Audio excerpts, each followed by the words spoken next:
Hi guys, good afternoon. So நம்மளாம் எதிர்பார்த்துட்டு இருந்த ப்ரோமோ 2 வந்துருச்சு கைஸ். ஸோ பிக் பாஸ் லைவே இன்னைக்கு யாருமே பார்க்க முடியல அப்படிங்கிறாங்க. ஏன் அப்படின்னா சௌந்தர்யாவை எல்லாரும் சேர்ந்து அடிக்கிறாங்க. 12 கண்டஸ்டன்ட்டுமே அடிக்கிறாங்க. ரவீந்தரும் முத்துக்குமரெல்லாம் அப்படி உட்காந்து பேசிட்டு இருக்கிறாங்க. ம் சவுண்டை நாங்கள் இந்த மாதிரி டார்கெட் பண்ண போறோம், அவ வந்து உனக்கு இதா இருக்கான்னு சொன்னோன்னே முத்தெல்லாம் கூட வாயே திறக்க மாட்டேங்கிறாரு. யாரா என்னமோ நாசமா போகட்டும், நம்ம டைட்டில் வின் பண்ணணும். என்ன ஒரு கெட்ட எண்ணம் பாருங்க முத்துக்கெல்லாம். ஐயோ சாமி, பார்க்க முடியல. சௌந்தர்யாவை நிறைய பேர் இப்பயும் டார்கெட் பண்ணி அடிச்சுட்டே தான் இருக்கிறாங்க. ரொம்ப கஷ்டமா இருக்குது. அது எஸ்பெஷலி யாருன்னு பார்த்தீங்கன்னா வர்ஷினி, சாச்சனா, சுனிதா. சுனிதாலாம் வந்து பார்த்தீங்கன்னா நீ வந்து நீங்க எல்லாம் உள்ள பிக் பாஸ் விளையாடுறீங்க, சௌந்தர்யா வெளியில பிக் பாஸ் விளையாண்டுட்டு இருக்கிறாங்க. இதெல்லாம் என்ன பேச்சு கைஸ்? நீங்க வாங்குற ஓட்டுகள் எல்லாமே ஆர்கானிக் ஓட்ஸே கிடையாது. நீங்க வந்து நீங்க வந்து வெல் செட்டில்டு ஃபேமிலி, பணக்கார ஃபேமிலி. உங்களுக்கு எதுக்கு இது வந்து இந்த பிக் பாஸ் டைட்டிலு? நீங்க எதுக்கு வெளியில போங்க அப்படின்னு சொல்லாம சொல்றாங்க. இதெல்லாம் தேவையில்லாத பேச்சுக்கள். சுனிதா ரொம்ப வாய் ஓவர் அம்மா, சரியான வாய் ஓவர் சுனிதாக்கெல்லாம். தயவுசெய்து அடிச்சு பத்துங்க கைஸ். இந்த 8 கண்டஸ்டன்ட்டையும் தயவுசெய்து அடிச்சு பத்துங்க. முடியல எங்கனால. அந்த பொண்ணு இவ்வளவு தூரம் ஏதோ ஒண்ணு பண்ணிட்டாவது வந்திருக்குது இல்லையா? உண்மையே சொல்லுங்க கைஸ். நான் அதனாலதான் போன வீடியோலயே போட்டேன். யாருமே எனக்கு கமெண்ட்ஸே சொல்லல, எதுவுமே லைக்ஸும் பண்ணல, என்னமும் பண்ணல. நான் ஒன்னே ஒண்ணு கேக்குறேன். பிக் பாஸ்ல சௌந்தர்யா இல்லாம இருந்தா பிக் பாஸ் எப்படி இருந்திருக்கும் மட்டும் நீங்க நினைச்சு பாருங்க. எல்லாம் கூட்டம் கூட்டமா உட்காந்து கதை பேசுவாங்க, கூட்டம் கூட்டமா டாஸ்க் விளையாடுவாங்க.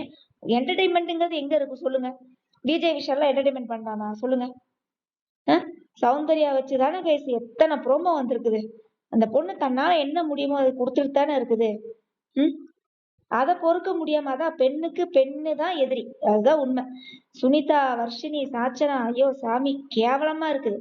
அது சிவா, சாச்சனாலாம் போய் ரூம்குள்ள உட்காந்து பேசுறாங்க. நான் பண்ணதெல்லாம் சரியாத்தானே பண்ணிட்டு இருக்கிறேன், எனக்கெல்லாம் எது தப்பாவே தெரியல, நான் பண்ணதெல்லாம் சரி. ராமசாமி, நீ பண்ணதெல்லாம் ரொம்ப சரிதான். கேவலம் முடிச்சவ சாச்சனாலாம் ரொம்ப கேவலம் முடிச்சவ, விஷம் முடிச்சவ. சுனிதாலாம் அதை விட கேவலம் முடிச்சவ. முதல்ல இந்த பக்கிகள் எல்லாம் அடிச்சு பத்துங்க வெளியில, தயவு செய்து. முடியல எங்கனால. ரொம்ப கேவலப்படுத்துறாங்க சௌந்தர்யாவை. அந்த பொண்ணு ஏதோ ஒண்ணு அதனால செய்யறதோ, நல்லா இருக்கோ நல்லா இல்லையோ, மக்களுக்கு பிடிச்சிருக்கு, ஓட்டு போடுறாங்க. மூடிட்டு அமைதியா போங்களேன். ஏன் இப்படி இப்படி ஒரு வன்மத்தை கக்கிட்டு இருக்கிறீங்க? அந்த பொண்ணு அழுதாலும் நடிப்புங்கிறீங்க. ஏற்கனவே சாச்சனா சொன்னவ தானே, நீங்க அழுதா எங்களுக்கு சிரிப்பு வருதுன்னு. அப்ப அந்த பொண்ணு அழுதா இந்த அம்மாக்கு சிரிப்பு தான் வரும். இப்ப கேமரா முன்னாடி போய் அழுவாங்க பாருங்க, நான் போய் அதை பாக்குறேன்னு சுனிதா சொல்றாங்க. என்ன ஒரு எண்ணம் பாருங்க, என்ன ஒரு கெட்ட எண்ணம் பாருங்க. உங்களுக்கு எல்லாம் பிடிக்கலன்னா போய் எங்கேயாவது போய் தொலைஞ்சிருங்க, சரியா? அதுக்காக போய் அந்த பொண்ணை போட்டு பாடா படுத்தாதீங்க சௌந்தர்யாவை. அடுத்து ஜாக்லின் ஒரு சைடு உட்காந்து அழுதுட்டு இருக்காங்க. எல்லாருமே போய் சௌந்தர்யாவை வந்து அவ்வளவு மோட்டிவேட் பண்ணிட்டு இருக்கிறாங்க. ரயானா இருக்கட்டும், பவித்ராவா இருக்கட்டும். கடைசியில பிக் பாஸ் கூப்பிட்டு சௌந்தர்யாவை பேசி கன்வின்ஸ் பண்ணி இப்பதான் அவங்க நார்மல் ஆயிருக்கிறதா சொல்றாங்க.